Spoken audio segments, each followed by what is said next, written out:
May the words of my mouth and the meditations of all of our hearts be always acceptable to you, O God, our strength and our salvation. Amen.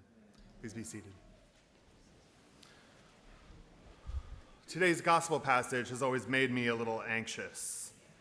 Childhood traumas instilled a fair amount of hypervigilance in me. I never knew when a bully would strike next, so I always had to have my antenna up for danger and had to have an escape plan at the ready.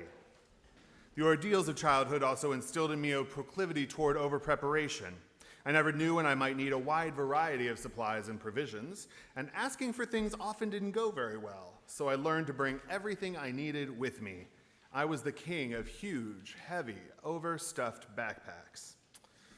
Well, within the last few years, I've also learned that I have ADHD, and I've discovered that hypervigilance and over-preparation are also, at least in part, coping strategies that I developed to manage my distractibility and my difficulty filtering out stimuli.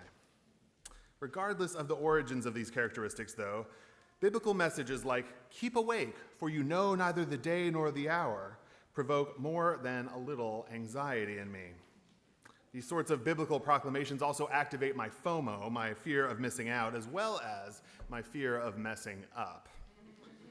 How can I be sure to always have enough oil for my lamp? How can I successfully resist the urge to share my oil with those who don't have enough? More, isn't it odd for the Bible to tell us not to share? Why should we share our bread with the hungry, but not our oil with the oilless? It's all quite confusing, and the stakes seem pretty high. If we don't bring enough oil, we might miss the bridegroom. And if we have enough oil but refuse to share, sending the underprepared off to buy oil, they may well miss the bridegroom. Neither seems like a particularly good result. Indeed, why must anyone be excluded from the banquet? Well, as a unit, the concluding chapters of Matthew's gospel strike a strongly apocalyptic chord. In chapter 23, Jesus manages to critique the teachers of the law and the Pharisees in 7 different ways, echoing again and again this vituperative refrain: "Woe to you, teachers of the law and Pharisees, you hypocrites." Concluding his critique of the Pharisees, Jesus speaks these chilling words: "Jerusalem, Jerusalem, you who kill the prophets and stone those sent to you, how often I have longed to gather your children together, as a hen gathers her chicks under her wings, and you were not willing. Look, your house is left to you desolate." A foreboding message indeed. Then in the very next passage at the beginning of chapter 24, Jesus foretells the destruction of the Jerusalem temple and enumerates signs that will indicate the arrival of the end times. He concludes that chapter saying, "Therefore keep watch, because you do not know on what day the Lord will come. And you must be ready, because the Son of Man will come at an hour when you do not expect him." The pressure is really building. Thus, chapter 25, which begins with today's gospel parable, concerns the unprepared bridesmaids who would not be ready for the bridegroom and would therefore be shut out of the banquet hall, shut out, excluded. Given the historical context in which Matthew was written, its apocalyptic tone makes sense, even as it discomfits contemporary hearers. Matthew wrote his gospel for his Jewish Christian community, which was in conflict with the wider Jewish community during the period of Reconstruction following the First Jewish War against Rome.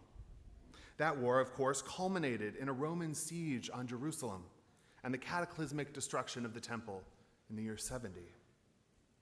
In Matthew's gospel, the Pharisees are portrayed as Jesus' main opponents. But in Jesus' own lifetime, he died in the year 33, the Pharisees really weren't all that prominent. So why does Matthew tell the story in this way, overemphasizing the significance of the Pharisees? Well, it's precisely because Matthew's community was in conflict with the communities led by the Pharisees with regards to the future of Judaism. And Matthew therefore projects this conflict backward into Jesus' lifetime to give credence to his cause. So what should we, so far removed from these debates, make of Matthew's polarizing and exclusionary rhetoric? In particular, what do we do with the encounter at the end of this parable when the unprepared bridesmaids return with more oil, knocking on the door of the banquet hall saying, "Lord, Lord, open to us"? But the bridegroom replies, Truly, I tell you, I do not know you. Why were they kept out? What deficit or lack had caused them to miss the bridegroom altogether? Was it a lack of faith, or a lack of good works, or some combination of the two? Or could it be something else altogether, something less obvious, more unexpected? My mind travels back to our reading this morning from the book of Wisdom.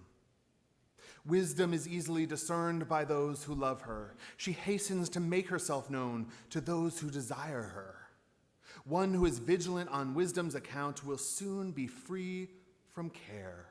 One who is vigilant on wisdom's account will soon be free from care.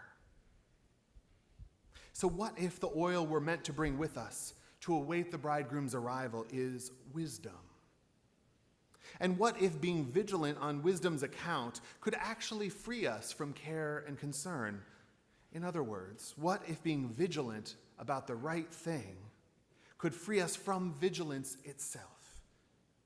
What if once we're tuned in to the right frequency, we can really just relax and enjoy the music? What if it's really as simple as that? For wisdom apparently wishes to be found.